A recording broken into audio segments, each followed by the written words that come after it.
Thank you, Deputy Speaker. I also rise to speak on the Suburban Rail Loop Bill 2021. And I do so noting that the Suburban Rail Loop, as is currently planned, commences within the electoral district of Sandringham, which I have the great honour and privilege to represent in this place. At, in fact, the Sir William Fry Reserve, just next to Southland Shopping Centre, a Westfield shopping centre there on the corner of Bay Road and the Nepean Highway. And Deputy Speaker, I raise that because for me in addressing this bill today, I do so not through the lens of other members who have addressed this bill to talk about the potential statewide benefit of this, but through a particularly local lens and through the lens of a local member advocating on behalf of their community.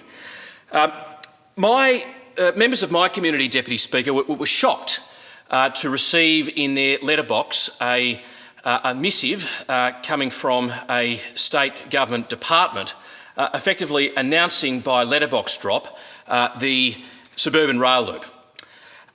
They were shocked by that because they didn't know the scope of the project, they didn't know the impact it would have on the community, they didn't know much about it at all other than what they received in their letterbox. And so what I undertook to do as a local member, Deputy Speaker, was to draw together members of my own community and to ask them what they thought about this and to consult with them on the matter, something which sadly the state Labor government didn't do prior to the announcement of the Suburban Rail Loop in the first place.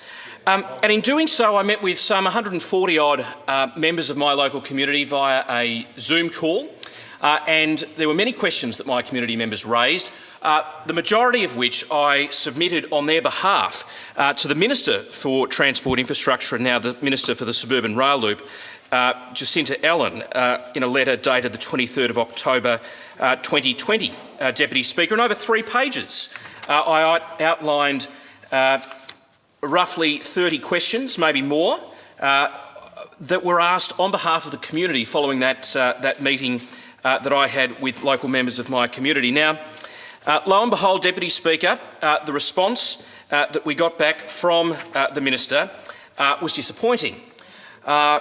Needless to say, that the claim made in the Minister's response received on the 5th of the following month, the 5th of November 2020, claimed that in fact by posing the questions on behalf of my community, I in fact opposed the development of the Suburban Rail Loop, when in fact what I was doing was presenting to the Minister and presenting to the government the questions, the genuine questions, the legitimate questions of my community in relation to this project. Deputy Speaker, I am concerned about the clear inability of this government to explain this project in a way that can be understood by the community. In fact, in its messaging, the government has stated that this project will connect every major railway line. Now, I wrote to my friend, the Minister for Public Transport at the time, asking clarification on how the government defined major. Because the claim by the government was, of course, to connect every major railway line. So, given that the Sandringham line, as well as the Frankston line, are within my district, and this Suburban Rail Loop seeks to connect the Frankston line only, I was keen to understand what the government's definition of major was, as it omitted the Sandringham line from its planning. Well, of course, I sought clarification about this, and the response was, well, less than adequate. The Honourable Ben Carroll, the Minister for Transport, wrote back to me on the 4th of March this year with lots of very useful information about timetabling and other such things, and the information about the metro tunnel and the creation of room for more passengers, etc. But nothing which actually went to the substance of my question and my purpose of writing to him, which was to ask him a pretty basic question: what's the definition of a major train line? Once again, my community, Deputy Speaker, is left out in the dark and without a substantive answer to a pretty basic question. Deputy Speaker, I go on to the fact that My community has just come out of two pretty major rail developments, both at the Mentone and Cheltenham stations, the removal of the level crossings, and thank goodness, through a course of a concerted community campaign, we were able to achieve rail under road solutions at both of those crossings. But the way that those projects were managed, if in fact the way that those projects were managed is an example of what we're in for the Suburban Rail Loop, then it's less than adequate. I think of Alan Cook, who is a local business owner in Cheltenham and owner of Hotbird, which is a charcoal chicken place and does great chicken and great chips. And if you're ever in Cheltenham, get to it. I highly recommend it. And Alan wrote to me when the level crossing at Cheltenham, those works were being undertaken. Now, he ended up with a bus stop permanently outside his shop after that project. A bus stop permanently outside his shop. And he's written to me, he says, "Why is there a standalone bus stop for a singular route which is only in use for 12 minutes of the day?" Well, it's a very good question that Alan asked, and which I posed to the government, and which the government wasn't able to respond to me on. Well, if this is symptomatic of the way that the government chooses to manage major projects, then should this Suburban Rail Loop go ahead, we're in for a really big surprise. Of course, Deputy Speaker, there's a matter of lack of planning and a lack of a business case that was effectively put together after the project was announced. Now, in my private sector experience, Acting Speaker, whenever we sought to spend any private sector dollars, the first thing we did was figure out whether it was worthwhile to spend it, if there was a business case, in fact, to spend it. And what the government has done in this case is announce the project and then retrofitted a business case to suit its purpose. Now, lo and behold, that business case says that it's a worthwhile project, but the same people charged with the delivery of the project are the people who undertook the business case to justify the project after the project was announced.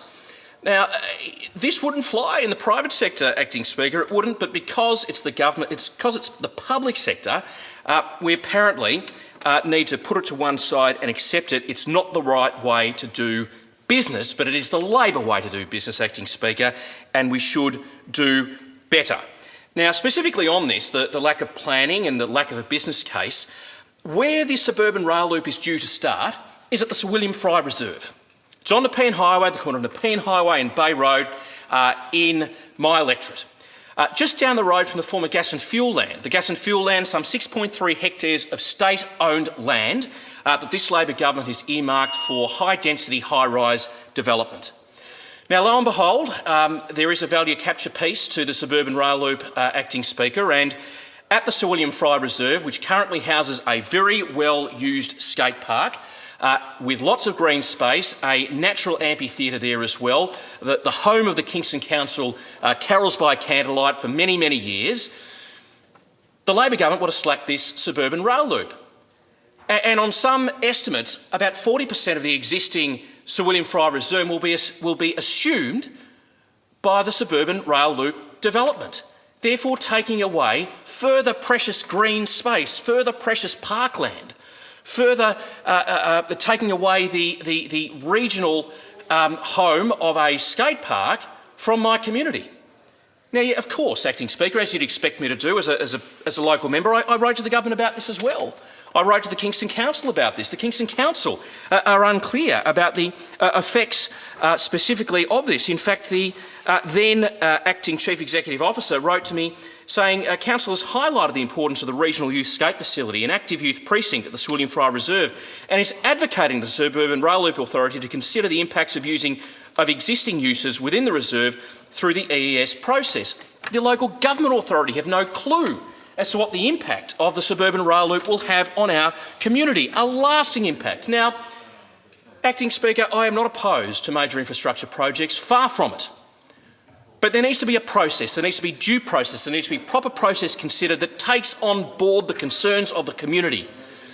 When we are building generational projects, projects that will last for many, many decades ahead, we have one opportunity to get it right, and my fear with this Suburban Rail Loop project is that a bunch of it's been retrofitted to suit a government announcement, a political announcement, and that's not good planning.